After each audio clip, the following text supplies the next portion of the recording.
জয় মঙ্গলবার পাঠ করবেন শিলাবর্তী।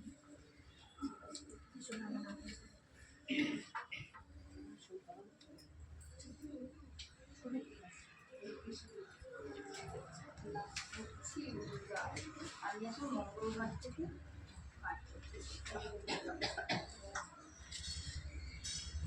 মঙ্গলবারের সেবা কিভাবে করতে হয়, এই সেবার বিধি সহজ, অত্যন্ত সরল। শ্রী শ্রী গুরুদেব তাহার প্রবর্তিত নববিধানে এই বিধি প্রসঙ্গে বলিয়াছেন, প্রত্যেক শিষ্যকে গৃহে মঙ্গলবার অবশ্যই রাখিতে হইবে।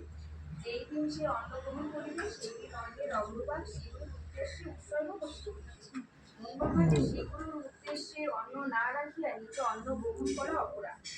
অর্থাৎ প্রতিদিন পরিজনদের জন্য যে অন্ন লওয়া হইতেছে তার হইতে সর্বপ্রথমে এক মুষ্টি অন্ন শুদ্ধভাবে শ্রী শ্রী গুরুদেবের উদ্দেশ্যে মঙ্গলবারে রাখিতে হইবে। এইভাবে রাখাই হইতেছে মঙ্গলবারের সেবা। আর যদি এইভাবে মঙ্গলবারের সেবা না করা হয় তবে মহা অপরাধ হইবে। অপরাধ এই জন্য যে শ্রী গুরুদেবের বাক্য লঙ্ঘিত হইবে, শ্রী গুরুদেবের সেবা হইবে না। আর শ্রী শ্রী গুরুদেবের তৃপ্তি সাধন না করিয়া যদি অন্ন গ্রহণ করা হয় তবে তাহা পাপান্ন হইবে। তাই দেখি শ্রীমদ্ ভগবদ্ গীতাতে শ্রীকৃষ্ণ বলিয়াছেন, যজ্ঞ শিষ্টাশীন সন্ত মুচ্যন্তে সর্বক্লেবস্য মুচ্যন্তে চেতঘম পাপা যে পশ্চান্ত তৎকারণাৎ।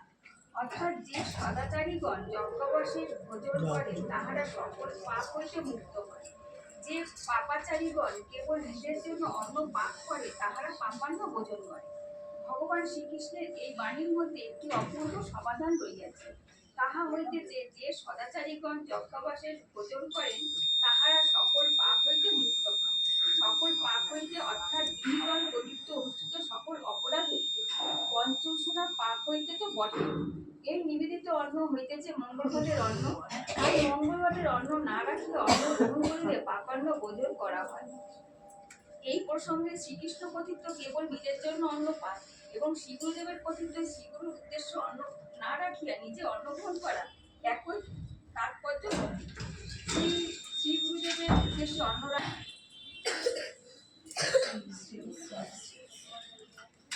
অনেক বছরের কথা। তখন আমার স্বামী শ্বশুর বাড়ি পেয়েছে, তখন তো মনটা খুব খারাপ। সন্ধ্যাবেলায় সবসময় বিয়ে থেকে নিয়ে প্রার্থনা করতাম। একদিন প্রার্থনা